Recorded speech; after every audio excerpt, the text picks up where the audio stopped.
Hello everyone, welcome. Today we're going to be talking about the movie Highlander II, which I had to rewatch thanks to this is a Patreon request, so thank you Harry for putting me through this. It had been a while.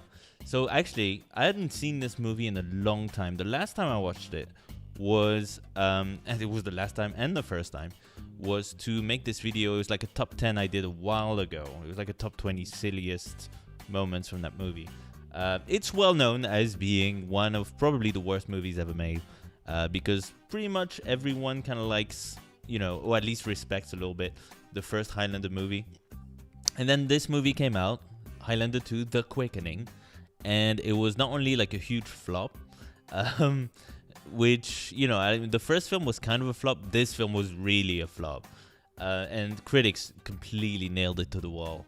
Not only that, but that movie, they tried to fix that movie post hoc, and there's a few versions of this movie which I'm still confused about. I went online to try and figure out which version of the film I initially saw and which version of the film I saw currently. I think the one I saw currently is the Renegade version. It's whatever version's on Amazon, because there are versions of this movie where the immortals are all aliens from the planet Zeist.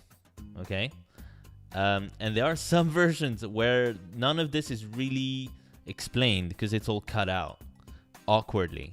Okay, so the version that I saw initially didn't have any of this Planet Zeist stuff going on. So it was literally just they tried to cut all the stuff out of the movie that was controversial, I guess, or just kind of that people thought was a bit weird. It was a weird version that I saw on DVD. It was like the sky, because there's I'll get into this, but the story of the film involves something with a shield around the earth, and so in the version that I saw, the sky throughout the whole movie was bright red. It was like Joss Whedon's Justice League. It's just the sky, for whatever reason, is just completely red. The shields are red, apparently, in bad movies. I don't know why. It's a thing, apparently. The version that I saw now, none of that was really... There was no red. So it means that they had to change the color of the sky so it's like completely red, and change the lighting of each scene to suit that, to make sure that everything is slightly redder. So the version that I saw initially was terrible. It was so bad. It made no sense. There was some stuff...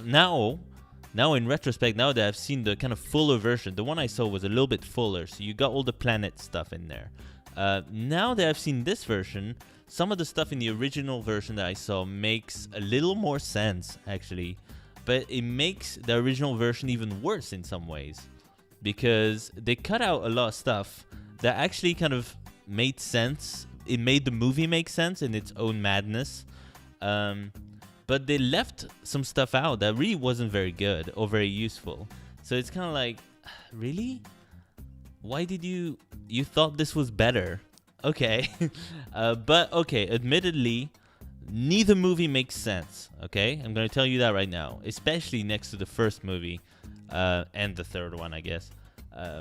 But if you're going to have a movie that makes no sense, at least make it make no sense, but make sense within that. Did I explain that well? I feel like I didn't. Never mind. You know what I mean, you two people who got that, what I just said. All right, listen. So the movie takes place on Earth, of course, but it's in the future. And Connor McLeod, Christopher Lambert, is really old. He's an old man, okay? And they put this caked his face with makeup to look like an old man. And he's at the opera, and he's like really enjoying the opera, flashing back to stuff on planet Zeist, okay? That's how the movie starts. And it's funny how my memory worked, because the way I remembered it, that makeup was fucking horrible. It was a disgrace. It was like, in no way does this look like an old man. This is how my memory worked. But watching the movie, it's actually, the makeup is fine. Like, it's not, like, you don't believe that Christopher Lambert really aged in this movie. But, like, the makeup is totally fine. It's really solid makeup, honestly. Like, it looks good. Like, it looks good enough that you understand, oh, Christopher Lambert is meant to be an old man in this, okay? But Christopher Lambert's performance is so bad in this movie. It's so bad that it actually hurts the makeup effect. That's how bad because the makeup effect is fine, but when he speaks with a high-pitched voice, for one thing, which is really weird because when you get old, I feel like you speak a little bit lower. But he's like, yeah, I am an old man. I am Connor McLeod. It seems a little bit weird that he went with that, and he's not good at acting like an old man at all. So it feels like it really hurts the work of the makeup artist, who did an awesome job, really. Let's be honest. They tried really hard to make Christopher Lambert look like an old man, and then he showed up on set and he was like, I'm not gonna act today. I'm not gonna try today. Hello, everybody. Say action. I am ready. Say action. And action. I'm an old man. Yeah, apparently that was good enough. I don't know. That was good enough for him at that time. Fair enough. So that's how the movie starts. Okay, the flashbacks, I will say this. The flashbacks, which I didn't really get in the original version I saw none of that. Well, it's basically Dune. I'm not fucking kidding. It's basically, you've got Sean Connery as Ramirez from the first movie. You've got Christopher Lambert as Connor McLeod. And for some reason, they're together on a different planet. I'm still a little bit fuzzy on the details if that's meant to happen a very, very, very long time ago. Even though it kind of felt like they didn't know each other in the first movie, but okay. Or it's meant to happen after, in which case Ramirez came back to life, and then they were both on a different planet at some point, and at some point there was a transfer, which actually would make sense because Ramirez can just come back anytime, apparently. They really wanted Sean Connery in this movie, okay? But unfortunately, they killed him off in the first film, okay? In the scene that was actually pretty good. It was a really good scene, the scene in the first movie. So they killed off Sean Connery, the best actor that they had in the movie. So they were like, fuck, how do we bring it back? Aliens. So everyone's an alien, okay, fine.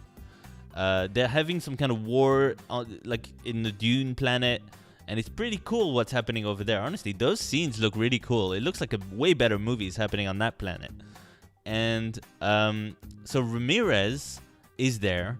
And apparently if he dies anywhere, Connor McLeod can just say, Ramirez, in an old man voice or a young man voice. Either whatever Christopher Lambert feels like on that particular day. And Ramirez just shows up through electrical magic. Okay? Are you with me?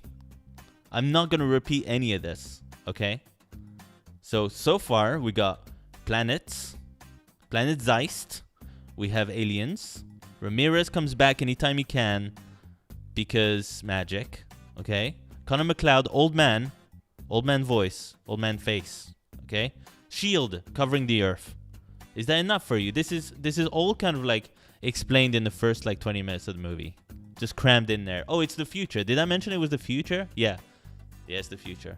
We're on Earth, and it's like really far. It's like in 2024. The distant future of 2024. Is it 2024? No way. No fucking way. Wait a minute. I was kidding about that. Holy shit, it actually is 2024. Okay.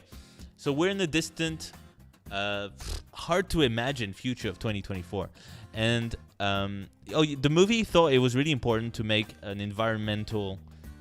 to have an environmental message, which is okay, fine, no problem. About the ozone layer and stuff like that, how there's basically at some point in time, because if you remember at the end of the first movie, Connor McLeod had a girlfriend, everything was fine, okay? It was a happy ending. And then apparently, because the ozone layer got fucked up and whatever, she died because of that.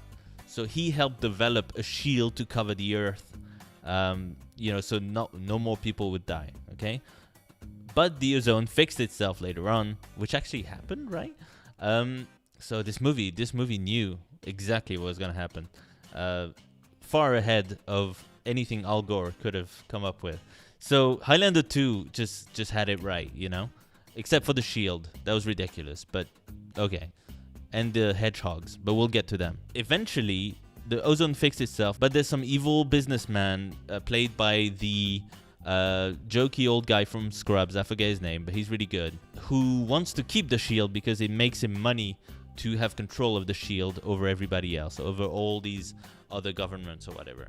So he's keeping the shield there, even though there's really no need for it anymore, because the atmosphere is okay now.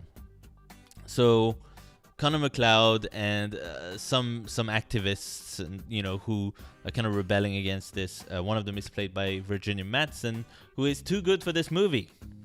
Virginia Madsen is like a proper actress who does not need to be in this movie. But for some reason, she's been in some really good movies, given great performances and TV shows. Like she was amazing in Sideways and Candyman, but she's in this movie, and this is probably the worst performance of her life. Yeah, pretty bad. I feel bad for her in this movie because she deserves better. But you can only do so much with the script that you're given, right? She's in this movie, and she's kind of the love interest in this movie as well. And it's really funny because, okay, God, there's so much to go into in this movie. So the movie opens, McLeod's at the opera. He has an argument with some lady in a bar. It's completely irrelevant. Anyway, so, and we flash back to Planet Zeist, and there's some evil guy played, of course, by Michael Ironside, who played every evil guy really in the 80s and 90s, because he was so damn good at it, because he's Michael Ironside and he's awesome. So he was kind of involved in this war on Planet Zeist, right? And he's got two henchmen who are hedgehog people. Just go with it. And it's funny because in the original version that I saw, this guy was just there and he just showed up to fuck with McLeod, and I couldn't understand why is he so mad at him. Like, who is he? But in this movie they explain it, because I think the original version that I saw, it explains that the villain is like an alien, like an evil alien, right? But McLeod isn't. He's just an immortal on Earth, which kind of makes more sense. But it actually makes even more sense if they know each other beforehand, and they're all aliens. So that's the kind of thing with these Highlander 2 versions. You gotta pick which one makes the most sense to you, okay? But neither makes sense. Just bear that in mind, okay? Either they're all aliens, or the bad guy's an alien, but the film doesn't really gel. So I don't know what to tell you. There's a problem with every single version. It's kind of like Blade Runner in that way, but Blade Runner is good in every version. That's the only difference. This is Blade Runner, this is not. Although this movie tries very hard to be Blade Runner. Do you like this strand of hair that's just like poking out there? It's pissing me the fuck off. So if you see me looking at the monitor for a second, that's what I'm looking at. All right? Okay, full disclosure, I'm one of the hedgehogs from the movie Highlander 2. I escaped. I was actually in the background. Anyway, where was I? I completely veered off course there. Yeah, so the villain initially sends his two minions, the two hedgehog dudes, to kill McLeod, who is still an old man at this point. He is still an old man initially, right? So he fights one of them, kills one of them, and he starts becoming younger. But he becomes like young, like he's like he was in the first movie after killing one of them. But then he kills the second one, and he really doesn't become any younger than that. So what I'm just wondering is, like, there is a cap to how young you can be, right? You can't just be like, if you kill 3 immortals, you can't just be like a baby again, right? That would have been so interesting. It's like he becomes a baby, and then the movie's just like, it just happens without him. And in a sense, it might have been better, because then we don't need to deal with Christopher Lambert's performance. Wow, shots fired. Sorry, Chris. Because that was one of the things that confused me a little bit about the first movie. It's like, so these immortals are just born immortals, they just kind of happen, and then how can there be only one? They keep coming? Like, I didn't really... It felt like at the end of the first movie, that's it. The Kurgan, that was it, you know? And Ramirez, they're gone. That's it. There can be only one. There is only one. That's the end of the movie. In this movie, no, because they're all on a different planet anyway, so they can just keep sending immortals. Anyway, it's a whole thing. So Michael Ironside comes to Earth, and there's some scenes in this movie they could have totally cut, and it would have been totally fine. You know? Like, okay, fine, keep the Planet Zeist things, because I think it really explains who the villain is and what his relationship is with that. Also, like the whole Ramirez coming back thing makes more sense when you've seen those extra scenes, because if you haven't, it completely lost me. When I originally saw the film, I just couldn't understand why Sean Connery was back, and they did not explain it very well. They were just like, it's a cat magic, and then Sean Connery was there. And I was like, I thought he died. I'll be honest, I thought he died in the first film. Maybe I was wrong. Ironside comes in, and there's like a whole scene where he's like talking to the cab driver, and he's like puncturing his tires and memeing on him for whatever reason. So that scene, like, just get it out of there. Actually, most scenes, unfortunately, with Michael Ironside, you could almost just cut them altogether. Like there's an extended like subway scene where like Michael Ironside goes into the subway and then he takes over the train, crashes the train, and that's the end of the scene. And it lasts like 5 entire minutes. And like people are like exploding from the speed inside the train. It really makes no sense. It's a ridiculous scene. It's a complete cartoon scene. But for some reason, the first half of this movie, first half hour of this movie has to keep reminding us that Michael Ironside really is the bad guy. Okay? In case you didn't know, I think the casting of Michael Ironside should have been enough, right? But no, apparently not for this movie. You know, we had to keep being told that Michael Ironside is in fact the bad guy. Fine. We need 10 scenes in a row of that. And it's really kind of annoying. The film it starts off in a pretty boring way, although when it gets to Christopher Lambert like fighting the hedgehogs, that's pretty entertaining. There's a huge set that they put together. You've got like Christopher Lambert basically jumping on a hoverboard because it's the future. And Back to the Future 2 came out like 2 years before, so you gotta have a hoverboard in there. It only makes sense. I know it's a different franchise. I know it's Highlander and not Back to the Future, but still, you gotta have a hoverboard. Were they planning for the third Highlander movie to have like a train that flies? That could have been cool. Not gonna lie, that could have been cool. So it's all building up to Michael Ironside kind of facing... I'm gonna call him Michael Ironside. I don't care what the character's name is, okay? Because he's just playing Michael Ironside. Just being batshit crazy. He's great. Honestly, he's a fun villain. I feel like the one problem that Highlander has never had is having cool villains, right? Like the first 3 movies, I think, had some pretty solid villains. I'll say that. But yeah, Michael Ironside's great. And then the movie kind of gets muddled a little bit. It gets boring, this movie. That's the main problem. This movie is either boring or just way too silly. You know, there's like the entire thing about Ramirez coming back is silly enough. The fact that he's coming back, that's silly enough for me. That's my cap of how silly it should have been. But they keep making it sillier and sillier. Like he shows up in some tailors. No, actually, first he shows up in the middle of some play, or like Hamlet or whatever. And then he has an argument with the actor while he's still on stage, and it's really goofy and dumb. I mean, Sean Connery kind of makes it work, but you can tell he's just like, well, this is some bullshit. You know? Reading the script, I was like, is this truly necessary? So there's that scene. There's one scene where he goes to the tailors, and then he gives them like a fucking... Like, he doesn't have any money, right? But he gives them like one earring. And then the guy at the tailor's like, all right, we're gonna make you a suit for free, and it's gonna be awesome. Like the guy accepts the payment of one earring, and then he just looks at it. He's like, yeah, that's worth $1 billion. It's like, how the fuck do you know that? You're a guy at the tailor's. You don't know this? Like, okay, if he had like some fucking... If Ramirez had showed up with like, oh, this is a coin. This is a gold coin from the fuck. Even then, he wouldn't be able to tell. Like, what the fuck?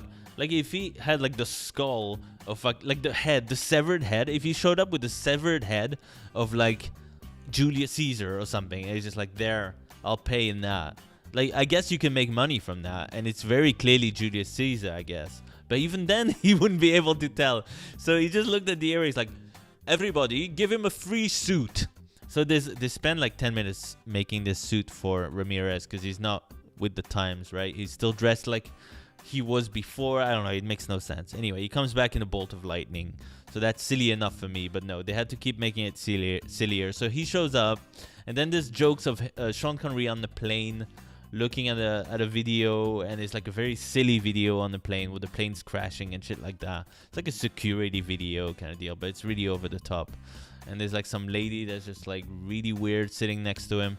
Anyway, I don't know why we needed to sit through all this. There's like so much you could have cut from this movie, and none of the versions cut it. All the versions I've seen have kept all that crap in there. It's only I think the people who were like recutting this movie thought that the only problem with people had with the movie was the Planet Zeiss thing. It's like, no, the Planet Zeiss thing is okay. I mean, it's ridiculous. It's bad. But the film also sucks, you see. There's a lot of other scenes you could have cut, and you didn't do that. Maybe the movie would have been 5 minutes long. I don't know. If they started cutting stuff that's not meant to be there. And then I wonder, what do we do for the rest of the movie? The rest of the movie, I guess, he basically fights Michael Ironside like 8 times in this movie. And the fights are okay, you know. There's some good stuff in this movie, you know. I would have been okay with the Highlander film, you know, set in the future, and yeah, that whole concept is okay with me. I mean, I don't think they had the budget to really pull it off, to be honest, but it could have worked. Like if they'd kept it dark, like they were trying to initially, like make a kind of Escape from New York kind of deal, it could have worked. It could have worked. It could have been cool. They just do it in a very kind of silly way. It doesn't really work, unfortunately. And the movie is not really consistently entertaining enough to make you sit through all of this and have it kind of feel rewarding. Because it's like it's too much for the audience to take in one go. So I can understand, you know, wanting to cut the Planet Zeiss thing, because that's one less thing to worry about. But yeah, after that, so after the first half hour, you're still kind of reconciling everything that's happening. Virginia Madsen for the rest of the movie is just kind of sitting around waiting for the third act to do something. And the third act is actually okay. It's actually the best part in the movie is probably the end. Like the end credits. No, I'm kidding. Honestly, like the third act of the movie is a lot stronger than anything else in the movie, I think. Because you're actually like building up some tension. You've got some action scenes. There's like Michael Ironside fighting Christopher Lambert on like 10 different places. It's pretty cool. And then they're on a tank. There's like a chase scene and stuff in the future. It's pretty awesome. Like Christopher Lambert walks into like a beam of light and the shield turns off. You know, there's potential there. Like initially you can't see the potential of this movie, but like in the third act you kind of get a glimpse of what this movie could have been like if like John Carpenter had directed it, you know. There's a few things in this movie I probably would have done differently, to say the least. Like the whole shield thing is interesting. I don't think we need it. I'll be honest, I don't think we need that in this movie. This movie should have just been if you cut out, you know, the Planet Zeiss stuff, fine, cut it out. It's weird and dumb. You cut out all the shield stuff. I'm talking about the writing of it. Like, not now, obviously. The film wouldn't hold up. It wouldn't make any sense. Get rid of the shield storyline. Get rid of the Planet Zeiss nonsense, okay? Just have it be a different world or something. It doesn't matter. Like, the villain can be from a different planet. It's a little ludicrous compared to the first movie, but it sort of works. Or it's let's say a new type of immortal is born. Or like someone is, because it's in the future, there's what you could do. Someone is engineering new immortals. Well, there you go. Now we're getting somewhere. Forget the shield. You've got the guy from Scrubs. He's engineering new immortals, okay? The newest one is the strongest one, okay? Who is Michael Ironside. The hedgehogs, who wouldn't have been hedgehogs in my script, would have been kind of experiments, right? That the guy would have sent out after McCloud, knowing the history, because he's like studied McCloud and Immortals all his life, kind of thing. You would have had like an older man maybe playing that role. Anyway, so then Michael Ironside would be the latest, like the strongest immortal that you can make, right? And then that's it. Then that's the movie. Like, as to why, McLeod, like what McLeod would have been doing the rest of the movie, you can make up any old shit, You don't need Sean Connery in there. Get rid of Sean Connery as well. Ramirez is gone. Okay, we have to put it to rest. Okay, we just have to accept, if we're writing this script from scratch, Ramirez is a no-go. Forget about Ramirez, okay? Maybe you can have Ramirez's granddaughter or something. Like, maybe he claimed that he had no relationships, but really he did, okay? And it's not a granddaughter. It's like a great-great-great-granddaughter, played by Virginia Madsen. There you go. You can explain it in whatever way. I feel like this would have actually made more sense. And Virginia Madsen, she could have still been an activist. Maybe that guy it could be an activist against creating immortals, right? Instead of against the shield. I don't know. I think you don't need all this other stuff. That seemed like really in the way and just too much for the audience to buy, honestly. Now, the tone of this movie is really all over the place. It's very playful at parts, and in other parts it's like very serious, which it doesn't really gel. But that's the same problem I kind of had with the first film as well. Although the first film, most of it, like the tone was actually pretty consistent. But yeah, and it's also like the way it's shot is really messy. There's some nice shots here and there, but like some good ideas visually. But for the most part, this is not a well-made movie. It's kind of all over the place, okay? The best scene of the movie is when Michael Ironside crushes the guy from Scrubs, crushes his balls, and like lifts him off the ground and just throws him out a window. Which honestly, I didn't even really understand why Michael Ironside would bother working with this guy in the first place to get McLeod. Just fucking, he should have taken one look at the guy and just fucking grabbed his nuts, throw him out the window, and then turn around to the board of directors and be like, any other questions? Like why the fuck would someone like an alien from planet Zeist who is evil as shit bother with that guy? Like, honestly, like, it's ridiculous. You know what they could have done? So the doctor who creates immortals, he could have turned out to be an immortal himself at the end of the movie. That could have been a big twist. So like at the end of the movie, Connor McLeod would have killed Michael Ironside, and he's like, yes, I'm the only one. And then it turns out that he realizes, wait, I have not been quickening. Then the scientist guy is just like, it was me all the time. I was the strongest one. Like, he injects himself with like some syringe that makes him like even stronger. And then he becomes like 10 feet tall. And McLeod has to fight like a 10 feet tall immortal. Okay, it's over the top as fuck. But wouldn't that have been like a better ending to that movie? Like a better film altogether? Don't you want to see McLeod fight a giant, immortal scientist? Like Dr. Jekyll and Mr. Hyde kind of deal? I would watch the fuck out of that, okay? There's also some other scenes I don't remember ever seeing until I saw this version, which is like, there's like a trial by the priests on planet Zeist with like Ramirez, and it's like, it's a whole thing. There's like this whole mythology that they built in this movie, which is actually quite interesting. I feel like they should have either leaned into it completely, like maybe set the film on that planet completely. Don't bother with the Earth stuff, okay? Maybe McLeod is like beamed into another planet, and then he has to like help their people, You could do so many things with the ideas presented in this movie to make a actually pretty cool sci-fi film. They just didn't do any of it, or they did all of it, and none of it actually kind of worked. It's a shame because, like I said, the stuff on Planet Zeist, pretty cool. It's a little bit like the flashbacks in Scotland in the first movie. All that stuff was awesome.